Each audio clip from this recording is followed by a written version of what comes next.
nova versão internacional, vamos ver se é um pouco mais tranquilo. Esse diz assim: não julguem para que vocês não sejam julgados, pois da mesma forma que julgares, vocês serão julgados, e a medida que usarem também será usada para medir vocês. Porque você repara no cisco que está no olho do seu irmão e não se dá conta da viga que está em seu próprio olho? Como você pode dizer ao seu irmão: deixe-me tirar o cisco do seu olho, quando há uma viga no seu? Hipócrita, tire primeiro a viga do seu olho, e então você verá claramente para tirar o cisco do olho do seu irmão. Não dê o que é sagrado aos cães, nem atire suas pérolas aos porcos. Caso contrário, eles as pisarão, e aqueles voltando-se contra vocês o despedaçarão. Peçam, e lhes será dado. Busquem, e encontrarão. Batam, e a porta lhes será aberta. Pois tudo que pede, recebe. O que busca, encontra. E aquele que bate, a porta será aberta. Qual de vocês, se seu filho pedir pão, lhe trará uma pedra? Ou se pedir peixe, lhe dará uma cobra? Se vocês, apesar de serem maus, sabem dar as boas coisas aos seus filhos, quanto mais o Pai de vocês, que estais nos céus, dará coisas boas aos que lhe pedirem. Assim, tudo façam aos outros o que vocês querem que eles lhe façam, pois esta é a lei dos profetas. Entre pela porta estreita, pois larga é a porta e o amplo caminho que leva à perdição, e são muitos que entram por ela. Como é estreita a porta e apertado o caminho que leva à vida, são poucos os que a encontram. Cuidado com os falsos profetas, eles vêm a vocês vestidos de pele de ovelha, mas por dentro são lobos devoradores. Vocês os reconhecerão por seus frutos. Pode alguém colher uvas em um espinheiro, ou figos de ervas daninhas? Semelhantemente, toda árvore boa dá frutos, mas a árvore ruim dá frutos ruins. A árvore boa não pode dar frutos ruins, nem a árvore ruim pode dar frutos bons. Toda árvore que não produz bons frutos é cortada e lançada ao fogo. Assim, pelos seus frutos, vocês os reconhecerão. Nem todo aquele que me diz: Senhor, Senhor, entrará no reino dos céus, mas apenas aquele que faz a vontade de meu Pai que está nos céus. Muitos me dirão naquele dia: Senhor, Senhor, nós profetizamos em teu nome. Em teu nome expulsamos demônios e não realizamos muitos milagres? Então eu lhe direi claramente: nunca os conheci. Afastem-se de mim, vocês que praticam o mal. Portanto, quem ouve essas minhas palavras e a pratica é como um homem prudente que construiu a sua casa sobre a rocha. Caiu a chuva, transbordaram os rios, sopraram os ventos e deram contra aquela casa, e ela não caiu porque tinha os seus alicerces na rocha. Mas quem ouve essas minhas palavras e não as pratica é como um insensato que construiu a sua casa sobre a areia. Caiu a chuva, transbordaram os rios, sopraram os ventos e deram contra aquela casa, e ela caiu, e foi grande a sua queda. Quando Jesus acabou de dizer essas coisas, as multidões estavam maravilhadas com o seu ensino, porque ele as ensinava com quem tem autoridade e não como os mestres da lei. Amém? Meus queridos, Jesus estava conversando com o povo. Esse título aqui fala o Sermão da Montanha. Jesus estava reunido ali com várias pessoas. E este texto é muito interessante porque Jesus exorta aquelas pessoas em amor. Jesus ele consegue de uma forma muito tranquila passar para aquelas pessoas como deve ser a vida do cristão e como nós devemos nos portar na caminhada, né? E o Senhor aqui vai nos dando orientações acerca das coisas que devemos fazer. No versículo 2, Jesus nos alerta acerca do julgamento ao próximo, que nós devemos ser aptos a escutar. Nós devemos ser tardios ao falar e tardios ao se irar. O ser humano ele tem uma tendência muito forte, né, de pré-julgamento. A gente, desde a nossa concepção, a gente ter um pré-estabelecimento de como a gente deve se portar perante a sociedade, como a gente deve se portar perante religiosamente. E talvez por isso, às vezes a gente se achar um pouco dono da verdade, a gente acaba julgando o nosso próximo, né, tendo um pré-julgamento antes mesmo de conhecer as situações. E o ser humano tem uma tendência muito forte para isso. Mas o Senhor fala que, ainda que temos a certeza que a pessoa cometeu erro, nós devemos nos policiar ao falar. E no momento oportuno, segundo a orientação dada por Deus, nós devemos advertir essa pessoa. E na verdade, esse julgamento ele não é tão nosso, ele é tão de Deus. Porque o Senhor ele nos conhece internamente, Ele conhece o que você tem passado, Ele conhece os seus erros. Então, o Senhor nos fala aqui no versículo 2 que nós temos que ter parcimônia com os nossos irmãos, para que nós não julguemos eles de forma incorreta, para que nós não sejamos julgados.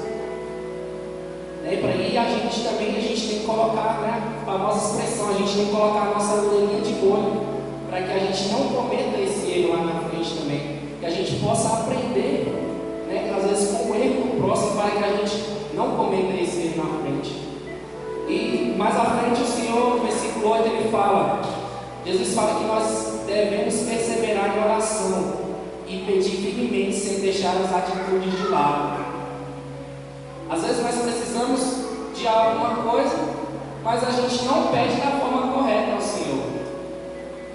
O Senhor, né, nós que somos filhos, quando a gente chega para o nosso pai, para a nossa mãe, a gente pede, mãe, eu quero uma coisa, pai, eu quero uma coisa determinada, eu quero dessa forma. E às vezes quando a gente chega para conversar com o Senhor, a gente não pede da forma correta, a gente não pede. O Senhor ele quer escutar o que nós queremos de fato, né? A gente precisa pedir da forma que nós queremos que o Senhor nos ajude. Nós precisamos pedir, nós precisamos buscar, nós precisamos insistir e nós precisamos procurar. Isso é seguir em perseverança. Às vezes você quer passar no concurso público, mas primeiro você não pede aquilo, você não insiste, você não busca e você não procura. Dessa forma o Senhor não vai te entregar, porque você não está persistindo, às vezes você não está esperando o tempo que você deveria esperar. E a Bíblia fala que o Senhor não nos enganará com um presente diferente do que pedimos. Ele nos dará o que pedimos, ou então nem nos dará por saber que esse presente te levará por uma rota diferente que te leva à perdição. Já pensou nisso? E às vezes o que você tem pedido o Senhor não vai te entregar. E às vezes isso vai te gerar uma frustração tão grande que você vai até começar, Senhor, mas por que eu te peço todos os dias essa bênção, eu te peço essa cura? E parece que o Senhor não me ouve. Mas a Bíblia é enfática em dizer que se isso não for para você e isso te levar para a perdição, o Senhor não te dará. E nós, como seres humanos dependentes do Senhor, nós temos apenas que aceitar a vontade dEle, porque a vontade dEle é perfeita e agradável em nossas vidas. Então não se frustre. Se um dia o Senhor, se você estiver pedindo algo e o Senhor não te der, apenas adore e agradeça, porque ainda assim o Senhor é maravilhoso em nossas vidas. No versículo 14, ele fala como o caminho é estreito e o caminho que leva à perdição é extremamente largo. Às vezes a gente está fazendo, né, já percebendo que quem faz uma excursão, às vezes a gente vai cair para dentro do mato e tem um caminho difícil a percorrer e a gente tem que ir quebrar o mato, a gente tem que descer morro, subir morro. E lá na frente a gente encontra aquele oásis lindo, né? Aquela cachoeira bonita. E realmente aquele caminho ele estreito, ele foi dificultoso até chegar ali. Né? E é tão bom quando a gente passa por esse caminho e depois a gente encontra essa perfeição, né? Mas às vezes a gente escolhe sempre para o caminho mais largo, aquele caminho que já está aberto, aquele caminho que o trator já passou, já não tem mais nada lá na frente. E a gente quer trilhar esse caminho, porque esse caminho é sempre mais fácil. E o Senhor fala O caminho é estreito, mas o que leva à perdição é extremamente largo, então nós devemos prosseguir nesse caminho. No versículo 15, o Senhor nos alerta sobre falsos mestres. Ele fala que aqueles que dão frutos diferentes do que a árvore é. Não pode a árvore boa dar maus frutos, nem a árvore má dar frutos bons. Ontem na priminha da Camila, a gente estava voltando de uma festinha de criança e ela começou a cantar a musiquinha. Ela tem 7 anos e ela começou a cantar a musiquinha desse jeito assim, ó. Subi no pé de pera para pegar uma pera.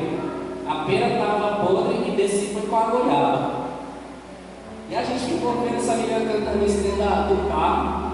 E aí ele falou, onde é que você aprendeu isso? Eu aprendi no YouTube, né? E a gente ficou achando graça daquela situação. Né? Como é que ela sobe no pé de pera, a pera estava podre e ela desce uma goiaba?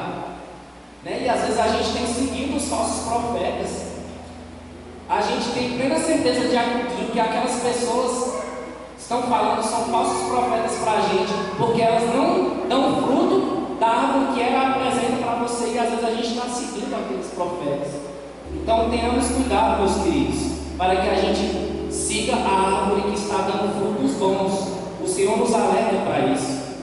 No versículo 21, o Senhor fala assim: nem todos entrarão no reino celestial, porque não obtiveram o amadurecimento necessário e não quiseram negar-se a si mesmo. A negação é algo tão importante, porque para chegarmos no céu nós temos que negar a nós mesmos, nós temos que negar a nossa carne, nós temos que negar as vontades do mundo. E é muito difícil, mas com o Senhor ao nosso lado a gente consegue, meus queridos. A gente consegue se libertar das coisas que nos tiram do caminho. O caminho é estreito, mas a gente vai conseguir avançar. A gente vai pegar o facão e a gente vai cortar aqui, a gente vai cortar ali, e a gente vai entrar até chegar no reino celestial. Amém? E no versículo 24, terminando, o Senhor fala: a casa deve estar edificada sobre a rocha. Todo aquele, pois, que escuta estas minhas palavras e as pratica, assemelhá-lo-ei ao homem prudente que edificou a sua casa sobre a rocha. Não devemos construir a nossa casa sem alicerces, porque quando o vento soprar, se ela não estiver edificada, conforme o Senhor nos orienta, a casa vai cair. E a casa caindo, a gente vai perder as nossas coisas. A gente vai perder as coisas que construímos.